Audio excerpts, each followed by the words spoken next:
1937年8月，日军轰炸南京，金善宝随中央大学迁往重庆。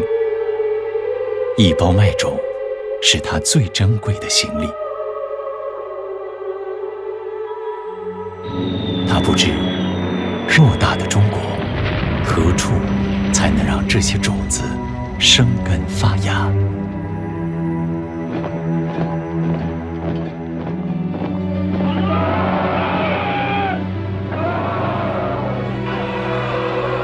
日本侵略者展开了长达6周的血腥屠杀，30万同胞失去生命。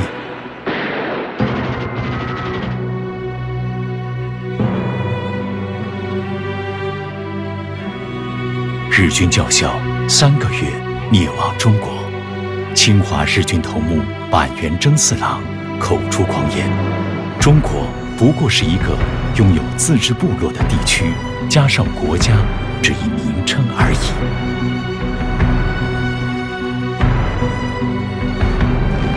种子无土可依，百姓无以为家。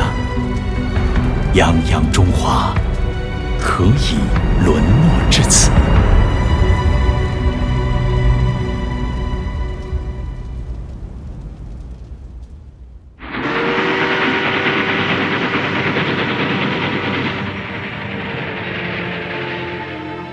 年少时的吕正操生活在南满铁路边，曾目睹老师过铁路时被日本人砍得头破血流。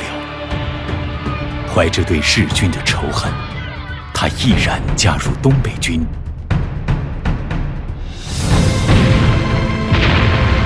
1931年，日本关东军炸毁南满铁路，制造了震惊中外的9·18事变。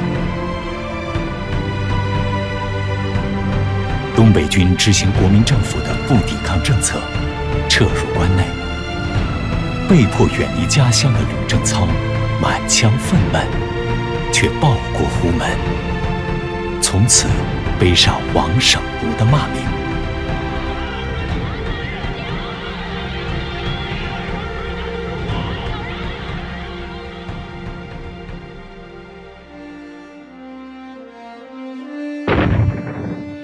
1937年，77事变爆发后，吕正操奉命率691团赶赴永定河设防。防御工事还没建好，就遭到日军的猛烈进攻。3营奉吕正操命令坚守阵地，营长、副营长、连长、排长全部壮烈牺牲。吕正操赶到阵地，率部死守不退，但国民党大部队溃散难撤，吕正操不得不跟随撤退。东北丢了，北平还要丢吗？691团官兵忍着眼泪，眼看着国土在自己手中丢失，堂堂几尺高的男子汉，药劲儿身上都是，但是眼看着日本鬼子在那恨得横行霸道，不让去打，真是恨得活受罪。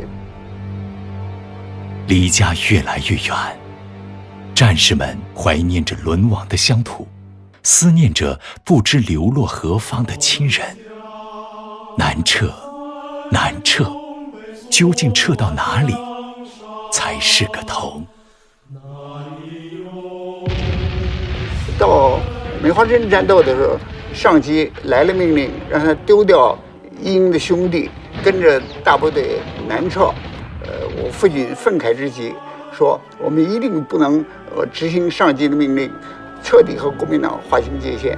吕正操毅然撕下臂章，点燃了全团战士北上抗日的决心，是要打回老家去。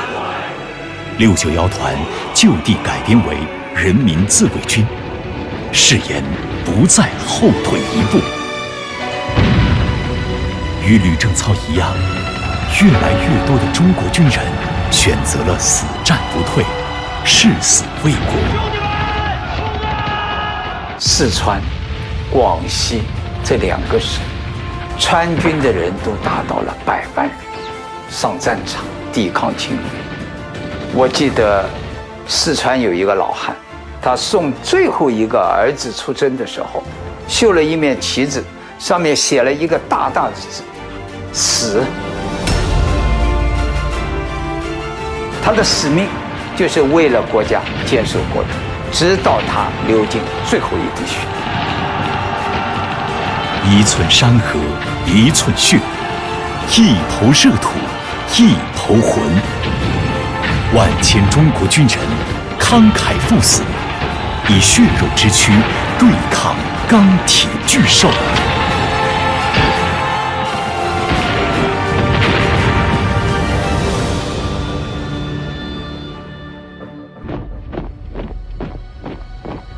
日寇不仅要夺我山河，更要亡我文化，灭我种族。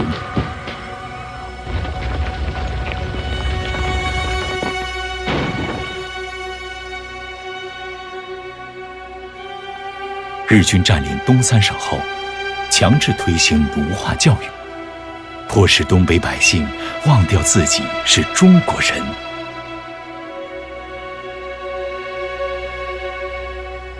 1932年，日军炸毁被誉为亚洲第一图书馆的东方图书馆，46万册藏书全部烧毁。指挥在上海的上空是飘了数日不散，一只脚下进去之后指挥莫西。日本对伤维馆这个轰炸呢是蓄谋已久的，先把你的根儿给灭掉，要想去找根儿要到日本去，这是他的这个最大的这个狼子野心。商务印书馆的惨痛教训，让故宫人下定决心迁移文物。当时北平的市民坚决不同意，认为离开北平以后，北平就成了一个空城了。在这种情况下，多数人仍然认为只要文物在，这是我们民族文化的根基，它就在。13000余箱故宫文物分批迁出北平，先至上海、南京，后至西南，分南、中、北3路辗转流离。这些护宝人大多是文弱书生，出发时没有人知道这条路要走多远，这一去将是多少年。炮火2千，流落在外，这真的是不容易的。故宫同仁叫朱学勘，他就是在重庆到宜宾这一个过程中，因为雾太大，他早晨掉到船上看不清，人去世了。护送文物的那智良孤身离家，连父亲去世前最后一面也没见到，成为他心中最大的遗憾。庄严一家在存放文物的贵州安顺华严洞，一守就是5年多。这些文弱书生虽无力阻止国土沦丧，却用肩膀扛起了守护中华文脉的重担。为了不当亡国奴，安土重迁的中国人纷纷踏上艰苦卓绝的大迁徙。这是人类最大的一次迁徙，几千万人的流动，整个中国几乎都包括在里面。南京大学农学院里边的2000多支家禽家畜，有几个员工就坚决的放弃，赶着走，有4路的就死在西迁的路上。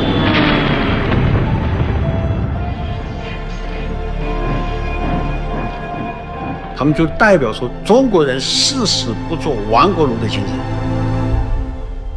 哪怕就是说我们的申诉也是不做亡国奴。辛亥革命前后，孙中山一直说中华民族一盘散沙，生死存亡的时刻，大家被动员起来，有钱出钱，有力出力，投入到这场伟大的战争。中华民族这4个字，自1902年梁启超第一次提出，终于在这个濒临亡国灭种的关头，成为4万万中国人共同的名字。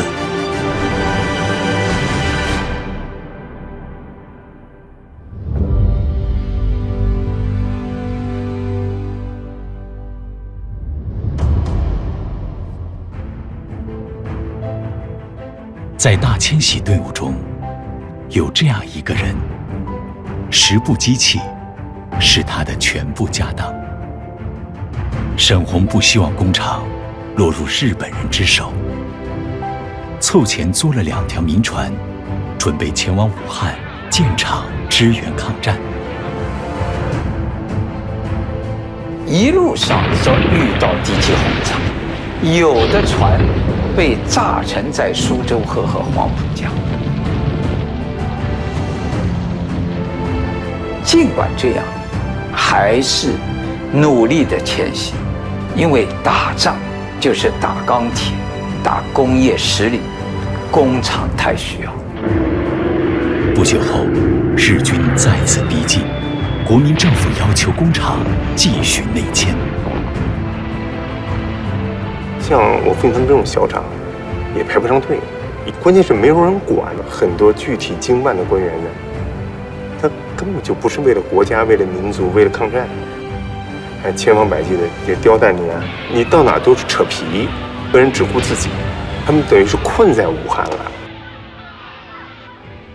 绝望之时，沈鸿听闻坚决抗战的陕甘宁边区急需工业设备，这让他看到了希望。1938年初，在八路军的帮助下，沈鸿冲破艰难险阻，抵达延安，终于能为抗战贡献自己的力量。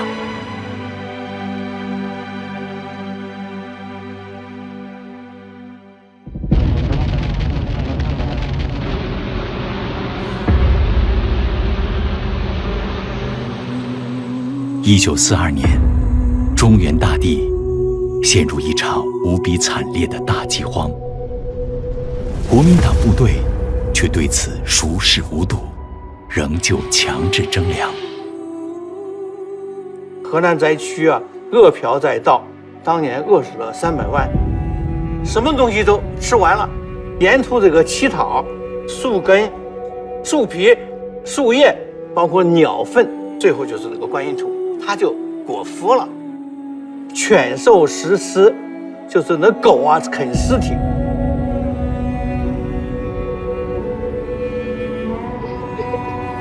绝望中，老百姓只有将祖宗的牌位一裹，逃离故土。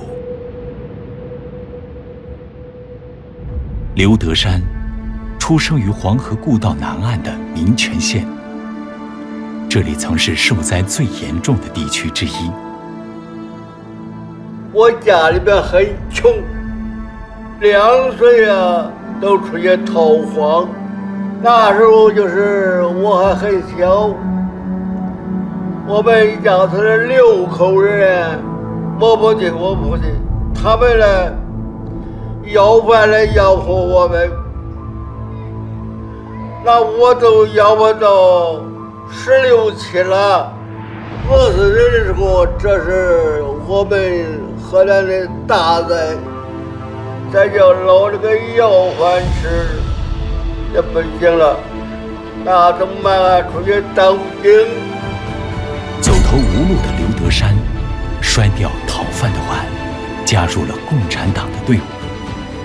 12年参加革命，到新四军里吃饱了。这个部队是彭作峰的部队，打这个20里铺，这一枪是我打的，跟着我还有一个兵，这个兵没有我年纪大，人家一枪把他打死了。我恨的就是恨这个日本人对待我们人太残酷，就残酷到他把你衣裳纱脱光了以后，再囊里一刀。刘德山参加了大小战斗数十场，他总是冲在最前面，至今体内还残存着弹片。跟着中国共产党走，让无地可种、无路可走的农民看到了希望。他们拿起枪，捍卫自己的土地。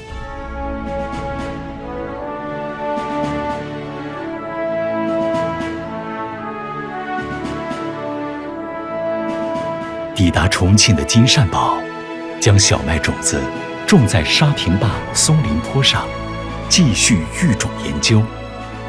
曾经，人们普遍认为小麦只在白天开花，但金善宝发现，小麦在黑夜里也能开花。他始终相信，风雨飘摇的中华民族依然有希望。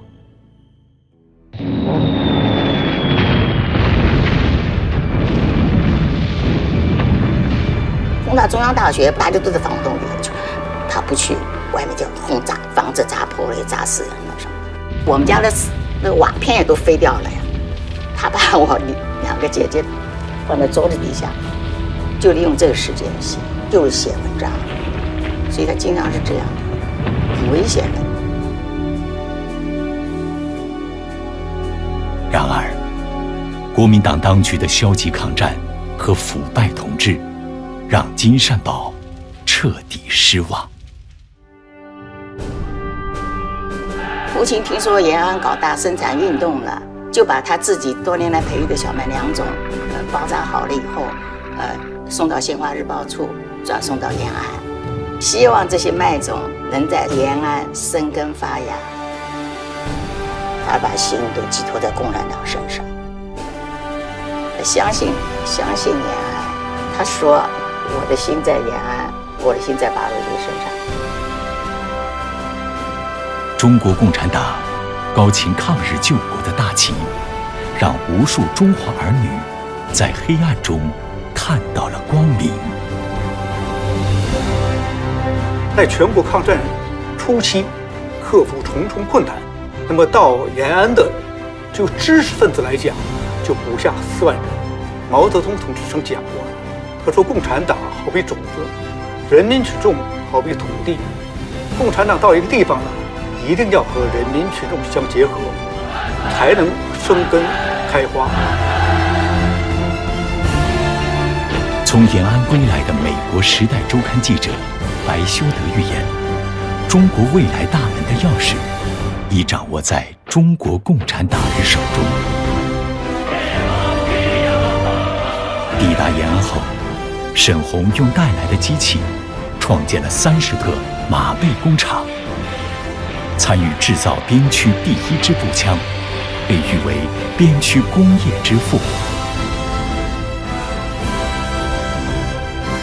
金善宝的小麦种子在延安生根发芽，拔节运穗。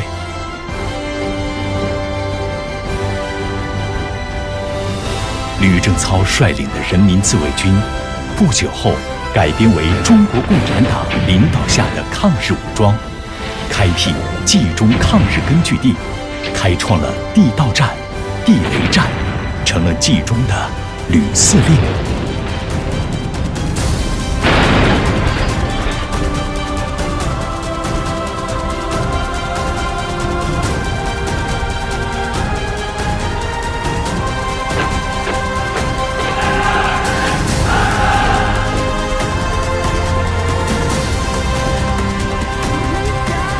在中国共产党的带领下，中华民族空前觉醒，中国人民空前团结，同仇敌忾，使日本侵略者陷入了人民战争的汪洋大海。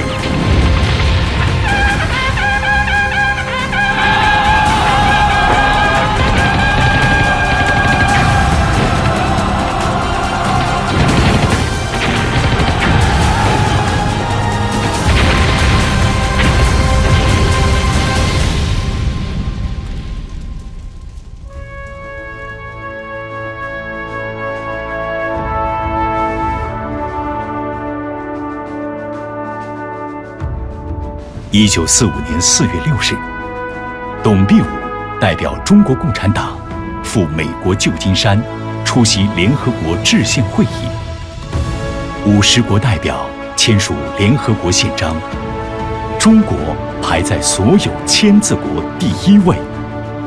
当时是因为4大国按照英文的文字表，中国在第1位，还是因为中国举起了亚洲战场上发生胜仗的旗帜？战争这长的时间，也是中国人民有14年的英勇战争，3500万人西方的巨大牺牲换来的最伟大的胜利。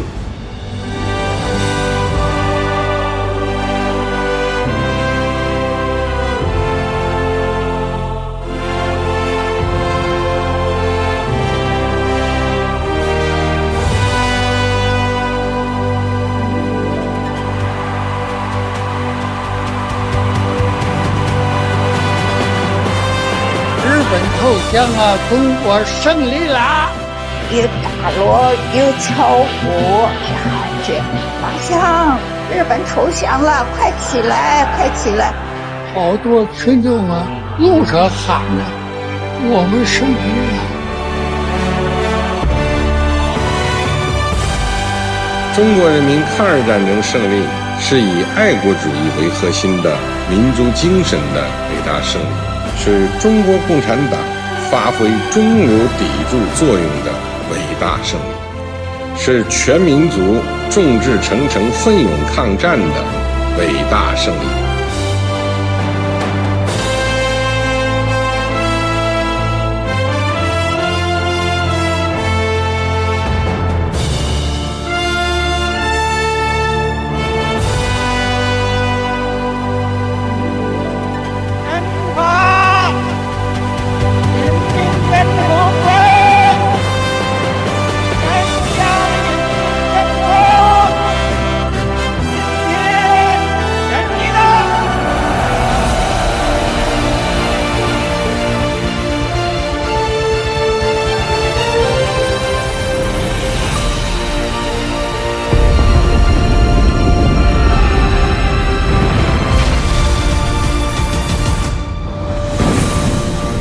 这个伟大胜利是中华民族从近代以来陷入深重危机走向伟大复兴的历史转折点。这一伟大胜利开辟了中华民族伟大复兴的光明前景，开启了古老中国凤凰涅槃、浴火重生的新征程。80年来，中国共产党团结带领全国各族人民不懈奋斗，创造了令世界刮目相看的伟大成就。中华民族正以不可阻挡的步伐迈向伟大复兴。